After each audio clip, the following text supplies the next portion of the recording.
Hello, you wonderful people, and welcome to another episode of Super-Fanta-Fi. This being a show where it's about TV shows of the supernatural, fantasy, and or science fictional genre. For today's episode, I'm going to talk about Motherland, Fort Salem, Season 1 finale. A great season finale. A lot of really interesting things went down in this episode, so let's break it down. Kind of picking up some time after the events of the last episode. It's like, alright, it's the day, graduation day, everybody's so excited. Yeah, obviously the bell's going to ring and it's going to turn their medals to be like, okay, whether you go in the war college or the front lines, and our trio are going to the front lines, which I'm still not really seeing what the difference is between that and war college, because obviously you're going to continue your education, but I guess like going off to war college, you get to like decide where you go, so I guess you can move up the rankings without necessarily have to participate, because I think it's like you probably get to dictate and give orders without having to be someone that's on the front line, because being on the front lines is kind of, in their mind, it's kind of like, oh, you're sacrificial lambs. You're kind of meat to the slaughter type of thing. That's at least how our trio kind of treat it. And obviously upon hearing this, they're like, what? No. Especially Abigail being like, this can't be the case. It can't be. We're all like, we're going to, like, no bellwether's ever been. And it's like, yes, we get it. Never been like turned to the front lines and not admitted to war college. But immediately like, this has got to be Alder being super petty. The fact is she did this because she found out about us. Like, to be fair, when she read the president's mind, it's probably like, oh, like she connected it to Petra and then connected it to Petra. It's like, well, who would Petra probably learn this from? None other than us and our unit. So that's probably where that comes into play. So they're kind of screwed in this department. Except Abigail isn't fully screwed, because her mom is able to pull some strings and get her into war college. But she's like, well, what about my unit? It's like, yeah, but they're not important. They don't matter. Their family lines don't matter as much. Because Abigail's like, no. Their family lines are important too, because they're the last of each of their family lines as well. But Abigail's like, but for Petra, it's like, no, you're my daughter and you're a bellwether. Like, that's what matters most. So you're all that matters. They don't. Which is such a shame, because I would have loved to see what Abigail said to her mom under those circumstances. I think she probably would have said, they might not matter to you, but they matter to me. You know, so obviously later on, Tally and Rael get the word because they think like, oh, like Abigail chose to go to college over helping them. Because initially what ended up happening is they got assigned to go with Alder, because it was Khalida that was kind of saying in particular she wanted them to go on this mission, so they would normally be going just to their front line, but it's like they're being assigned this special mission. Adil is telling Khalida to stay behind, but she's like, no, I'm gonna go. And he's like, yeah, but or do you want to prove Alder right? And it's like, what?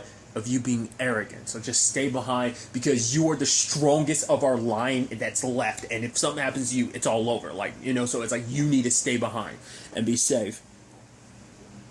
But ultimately, it ends up getting revealed that Abigail kind of comes through. Obviously, like, Tally was kind of, like, tearing up when it's like, well, it's come down to this. And Acosta is like, I'm sorry, but you guys already take all your training and you make sure you come back here so you can prematurely age me and get on my nerves type of thing. And it's like, yes. You know, because Tally even runs over and, like, hugs Anacostia, being like, thank you for everything. It's like, despite the ups and downs and the hardships, it's like she has always done her best to look out for them. How she even kind of warned them about what Alder did last episode, even, you know, and everything. So, in particular, Rael's the one that's kind of had the most up and down relationship with Anacostia, but still, you know, it's like everything she's ever done has been a byproduct of tough love. It's just she's been looking after you guys in her own way, you know. And even Rael asking her like to look after, like, you know, make sure they treat Scylla like not too badly, but you know, she's like, she'll try. Rael did have a moment with her dad early in episode 2. Obviously, him finding out she's not going to war college. He's like, yeah, your mom didn't even go either. And she finally, you know, it's something she's wanted to ask her dad for a long time, but she never could. And now in this moment, kind of following in her mom's footsteps to a certain extent, she's asking, like, you know, why didn't mom take the charm? It's like, your mom left it for you, because he's like, maybe on some level she had a feeling or just knew she wasn't coming back. And you know, she wanted to be able to pass it down to you, but so she wanted to leave it behind so that, you know, it could be given to you. And also gave her a letter from her mom, you know? So, obviously it's like, you know, she's wearing the thing saying, you know, making a promise that she's going to come back, and he's like, well, please do, you know? Because obviously she's all he's got left in this world, so. I also didn't talk about it, but I think that was like, if I'm not mistaken, the opening scene was the Spree making an announcement saying like, oh, our ancient enemy has returned, obviously kind of referencing the Camarilla. And so I thought it was so interesting that they made that declaration, because I guess, like, it's so, I mean, to be fair, Camarilla want to kill all witches, so they count as well, but it's just so interesting that they made such a statement like that. I guess, like, right, all some of this stuff that's kind of being blamed on us, we're going to set the record straight, our enemy's back. Like, this is a situation where all witches need to come together because our ancient enemy is somehow alive and well, so we need to, get ready. Once again, what distinguishes them between, like, regular humans? I don't know. It might be, like, a particular bloodline, like, which maybe that's also the reason why they're trying to wipe out certain bloodlines of witches, because they're trying to kill all witches, but it's like, right, maybe Sarah, like, over 200 years ago, potentially wiped out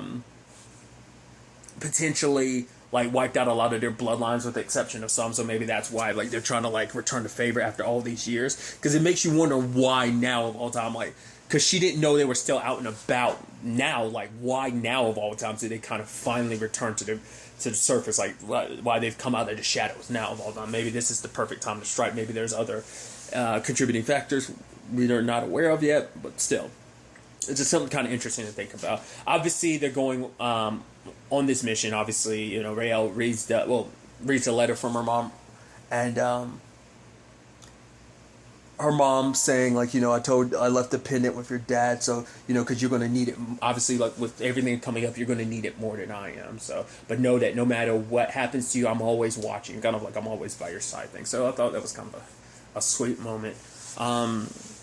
But obviously they land, and it's like, all right, Tally's coming in handy here, because for her it's like, right, there's enemies nearby, and she's like, it doesn't seem like it's just there's some hostile people nearby. Just could get the feeling she's got. But to be fair, like, Sarah's like, it could literally be anyone. The number of countries trying to come after the Tarim themselves, or the spree, it could just be a number of people.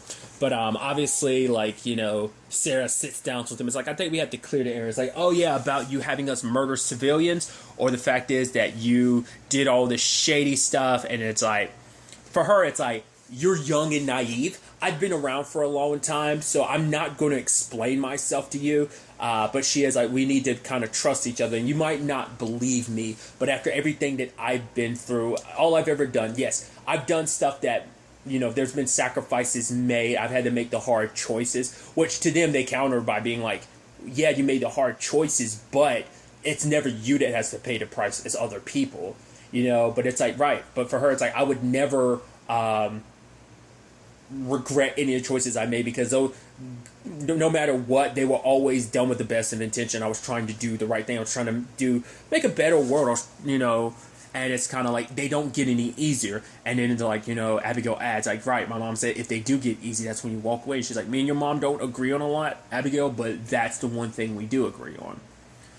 So, but obviously Tally amongst anyone resents her the most, because it's like, once again, you made us murderers. Because for her, once again, she signed up to do good, and she feels like that's all kind of been like, it makes it feel like everything they've ever done, everything they've experienced, everything they've gone through, everything they believe is complete and utter BS, because their entire world has been kind of flipped upside down. Because to them, it's like at least for her, the very foundation of what she thought was good isn't. It's actually interesting, because, like, obviously you have the conversations between Scylla and Acosta, making Scylla saying, like, oh, like, you and Acosta kind of look at things as so black and white, but there's, like, so many shades of gray. It's not just as simple as, oh, there's good and evil. Like, no, there's more complexity to it. Obviously you see that with a character like Sarah, that it's not so black and white in certain regards. I mean, in her mind, like, it is simple black and white, because, like, I am doing everything I'm doing for good reasons. Once again, road to hell can be paved with good intentions, but still. So, like, it's still, like, there's still some animosity there. But ultimately, they end up getting closer to where the Tarim are hidden. And so, there's one that's kind of out front, like, hung up in old clothes, and it's like, right, for Sarah, it's like, it's just like they did to, like, my sister, they're trying to taunt us. So they go inside the cave, and with their particular songs, they can do a lot, even to the point that they can basically split a mountain. They made, like, a wall of rock to protect themselves, so Adil has to be the one to kind of go through it. But then, like, Sarah and, Tally have a conversation where Tally's like, you actually do care about him. It's like, despite what you might believe, was never about power. This is about keeping them alive. And obviously, Tally's like, well, I don't believe you. But, and it's kind of what I talked about before with Sarah. It's like, she's been around a long time. Like, you're young. You're young and naive. So your view of the world is young and naive. And I've had the experience of living as long as I have. Once again, her purview of the world is kind of broadened. I kind of feel like with that, living that long, your purview might get a little narrow. I feel like it, but in certain cases, I feel like she's kind of narrowed her vision in certain regards. But at least from her perspective, she hasn't. But when it comes to ourselves, we're always kind of biased and kind of believe we're kind of like in control of a lot more stuff than we actually. I don't know, but hearing all that from her, Tally hearing about, she's like, because from her perspective, it's like, right, you've never had to experience all that I've experienced. I'm sorry about Liva. I'm sorry about what I kind of forced you to do. Like, I did what I believe was right because the mission you guys accomplished saved so many lives in the process. But it's like, she comes from a time where it's like a world that hated them, whether it be the church, which that is interesting. That's something that we haven't really seen come up this episode. This season, I thought that was kind of an interesting thing of like, right, like the church kind of looks down upon them, always has, probably like because of their position now in the world, probably that hatred's kind of,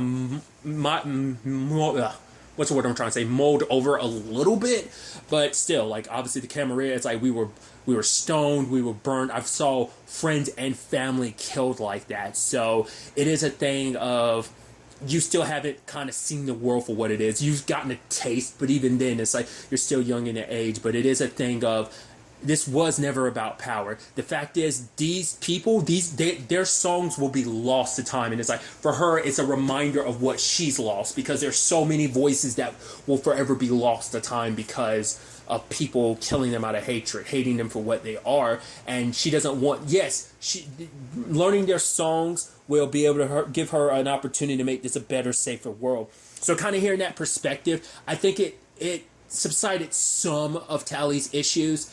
I'm sure there's still stuff bubbling, but I think in that moment it made it go, right, that's what she believes in, wanting to make a safer and better place herself. So hearing that from Sarah, hearing hearing what she's kind of experienced and everything, I think it kind of changed her perspective a little bit. Like I said, I'm sure she's still not okay, but I think she's kind of shifting her perspective, or at least trying to gain a new perspective on things. So, what I thought was really interesting though is that when obviously they get in a room. Obviously, there's at least one kid that's sick. It's unclear about the others. But Rael, at the very least, heals that boy, which is so interesting because it's a very different circumstances than Calida. Because it was like, with her case, it's like it healed a little bit, but then it got worse, and then it dissipated. It went into the ground. Once again, we still have to circle back to what the hell that is. But in that moment, it seems like she actually healed this kid, so it all kind of worked out.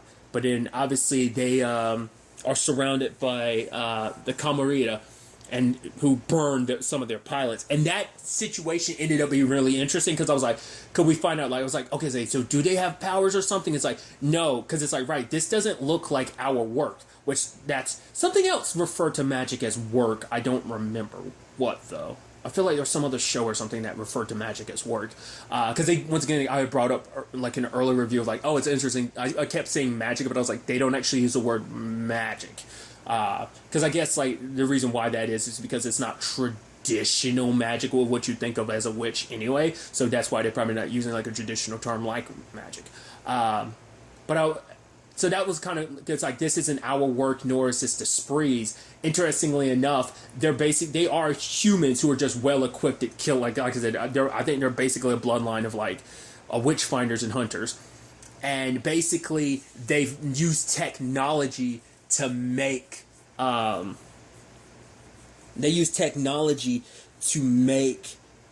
replicate their work. So I was like, part of me was like, is that why they also cut out like the vocal cord? Well, for one, to render them powerless is also a statement of like, this is us waging war against you witches. But it's like, I guess like they recorded their work, and like that's so interesting that it can be captured and used against them like that, because they had like little speaker boxes like around their necks, kind of replicating that. So they're basically using their work against them to a certain extent and kind of hiding themselves. Doesn't mean anything amongst Tally's eyes, because Tally's able to see through the clouds and everything, and they start ripping into them. Also, when Sarah was doing her thing this episode, yo, especially obviously one of her biddies does her thing, and it's like, oh, I think it was actually all of them, and one got turned into pure liquid or something, into a liquid. And we've been at one point, like the last dude, she like ripped in half. I was like, Jesus. I was like, that's brutal, dude. I was like, wow. Because it was also like, because at one point, like, she summoned up her power and she created like black lightning. Ha ha ha. Just because there's a superhero named Black Lightning. Interesting enough, it's not even like it's Black Lightning. It's just the superhero himself, but it's just like, I think that's so interesting. But she legitimately released like black colored lightning. I was like, oh, that's pretty bad. Because we've never actually seen Sarah like fully like in it.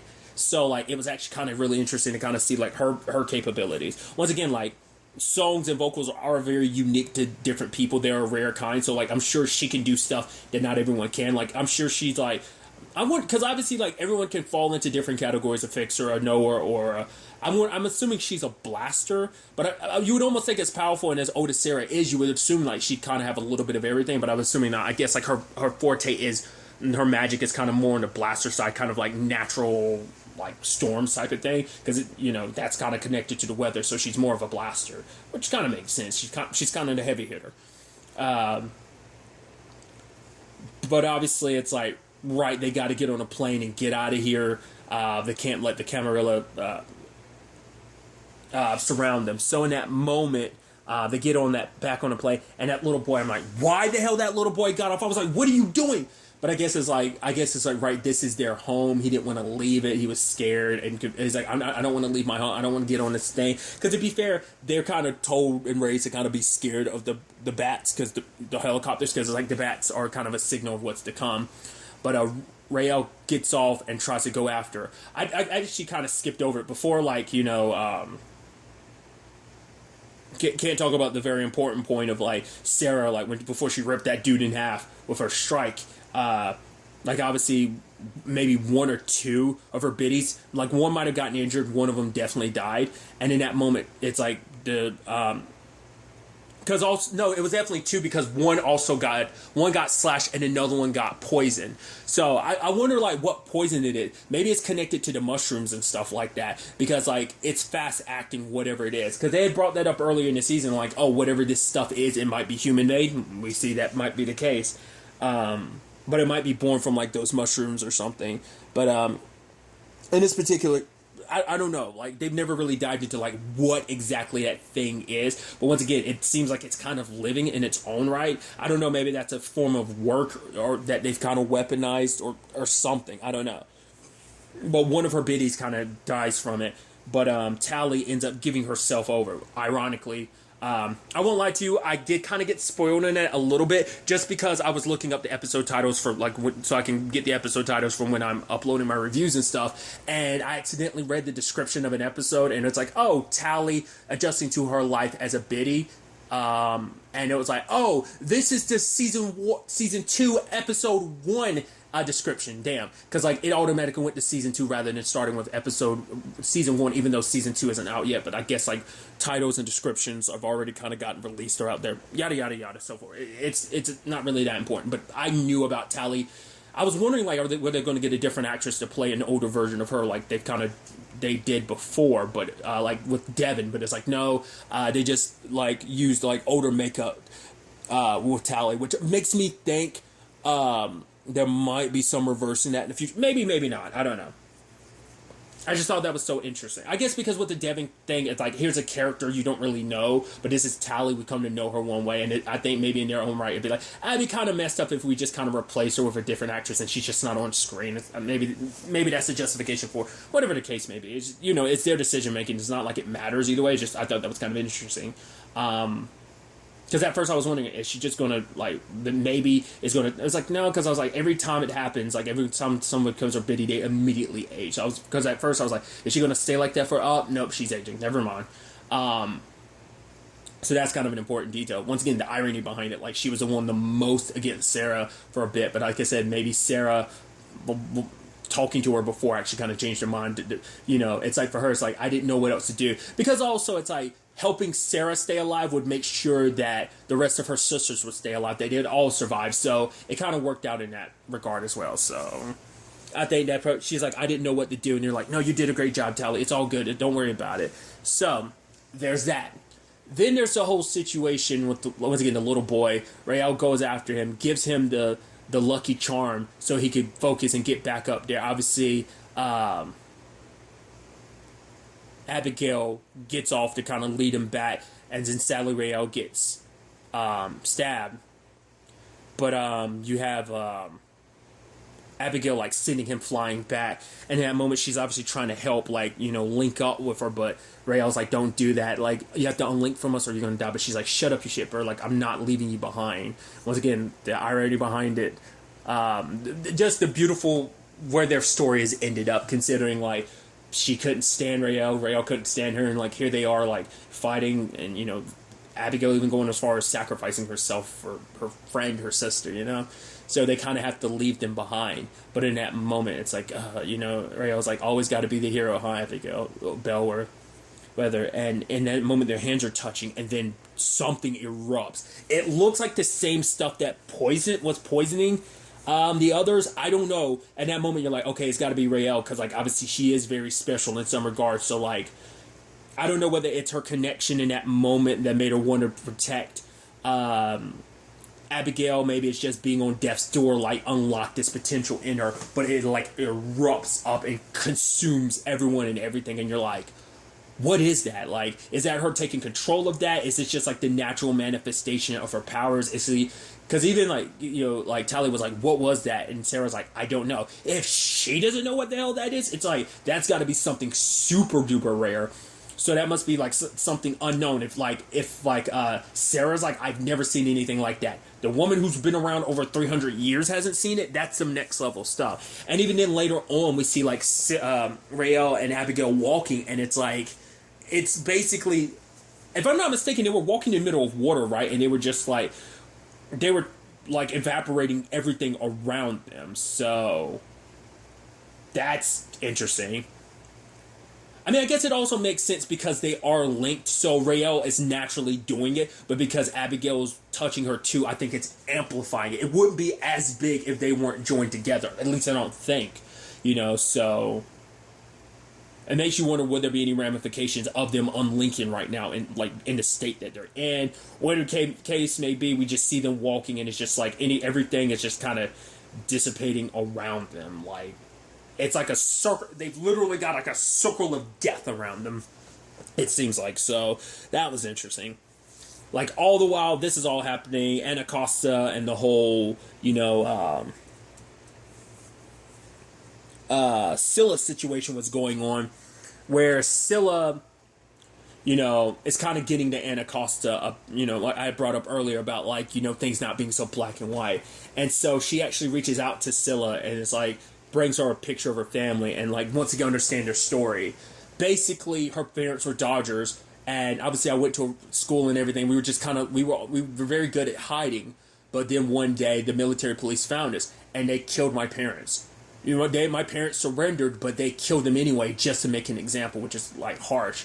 But it's like, it's to deter anyone else from doing, because it's like, no, it's basically, it's like, it's your civic duty.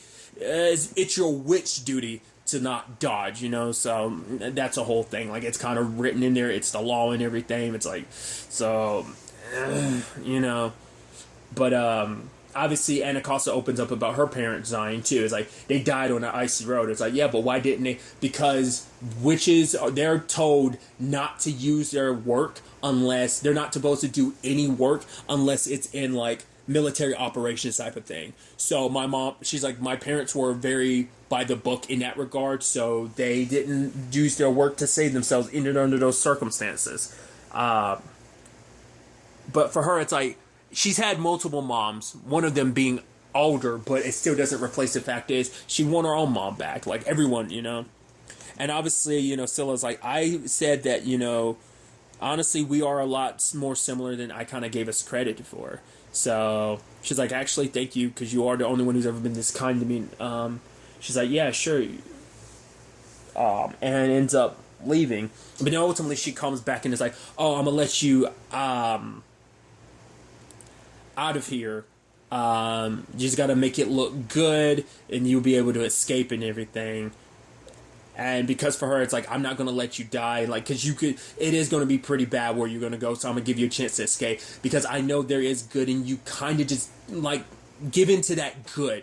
Like, no matter what ends up happening, yes, kind of, like, dive deeper into the good parts of yourself. Try to be good. And so she ends up escaping, looking like Acosta.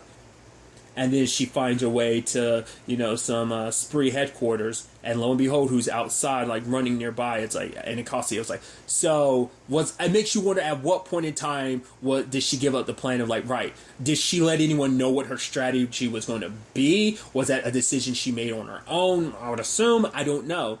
But it's kind of implying, like, okay, like, I'm curious, like, was this, like, she'd been slowly working on this the entire episode, like, the moment she came to Scylla, she already had this in mind, or was it, like, the moment she brought the photo, that's when it's like, I'm trying to sympathize with her, make her feel like we're connecting, and making her think she's manipulating me into letting her go, when in actuality, I'm the one in control of this.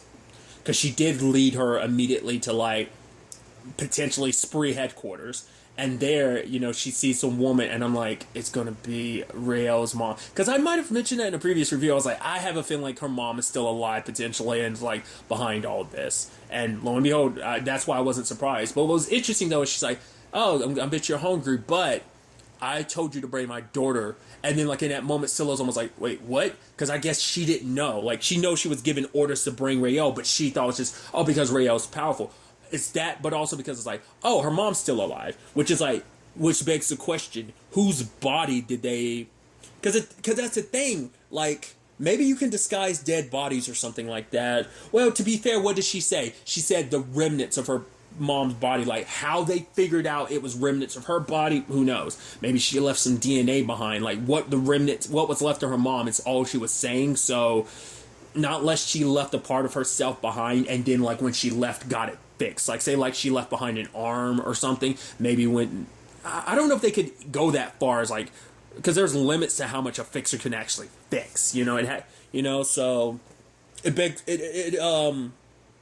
brings up a lot of questions in that regard. So I don't know. It makes you wonder, does she have the same power as Rael? I mean, maybe it's like, for one, when you read that earlier letters, you can probably understand why she doesn't believe in it anymore, why she kind of sides more with the spree. Now, whether she's like full-blown spree hierarchy, I don't know. Maybe she's the leader of this particular cell. I don't know. But yeah, that's interesting. Like I said, it doesn't. I guess it was like, it's not pertinent information you need to know, but now I need you to know how much you screwed up, because the person you were retrieving is my daughter, and now, like, I'm pissed at you because you didn't bring my daughter like you were supposed to. I'm so curious to see how that ultimately ends up playing out. Obviously, as I was mentioning earlier, and as you may already know because I'm reviewing this, but obviously, like, the show is coming back for a second season.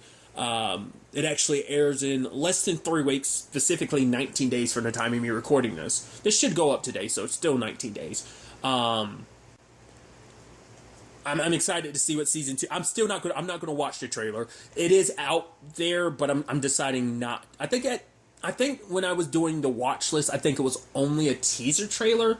It might have been a full-blown trailer. I don't remember. Like I said, I wasn't even looking at it anyway because I didn't want any knowledge of this next coming season. And since it, like I said, it's only 19 days away, I'm just going to not watch it and just, go into the second season not knowing anything at all. So I'm really excited to check out the second season when it does eventually drop on June 22nd, for anyone that's unaware.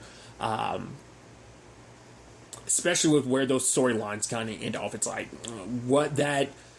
Scylla's mom still being alive, well, Willa, not Scylla, Rael's mom, Scylla being alive, obviously Tally as a biddy, Abigail and Rael's whole circumstance, the last of the Tyrian people, the Camarilla being back, what this means for, the militarized witches, as well as the spree. Like, are they going to join forces on this, or are they still going to be going for each other's throat? Just humans in general, not even those Camarilla related. Like, what about humans in general? I'm sure the Camarilla's appearance is definitely going to feed into the more hate towards witches. So I'm sure that's going to make the hate spread even more. Once again, just finding out more about the Camarilla in general, I'm interested in. So a lot of things to look forward to in season 2. Can't wait. But really, that's all I want to talk about. Till the next time we meet, be happy, be safe, live life to the fullest, and enjoy it. Good day and goodbye.